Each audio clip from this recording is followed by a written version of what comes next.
Welcome back to another video. In today's video, I'll show you how to cancel Cursor Pro subscription. First, open any web browser and type cursor.com, then press enter. Open the website from the search results. If you are not already logged in, sign into your account. Once you are logged in, look at the top right corner where your name appears. Click on it and select Dashboard. In the dashboard, you will see information about your current plan. To cancel your subscription, go to Billing and Invoices. Next, click on Manage in Stripe located at the top right. This will open the Stripe billing portal. Inside the Stripe page, click Cancel Subscription.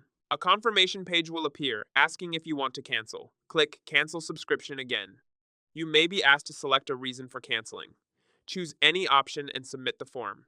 After submitting, you will see a confirmation message that your subscription has been canceled. You can close the page. It may take a short time for the dashboard to update, but when you check again, it will show that there is no active subscription. If your plan was prepaid, it will remain active until the end of the billing period, for example, until December 30, after which it will automatically expire. You will not be charged again. That's it. That's it. If you found this video helpful, don't forget to like and subscribe.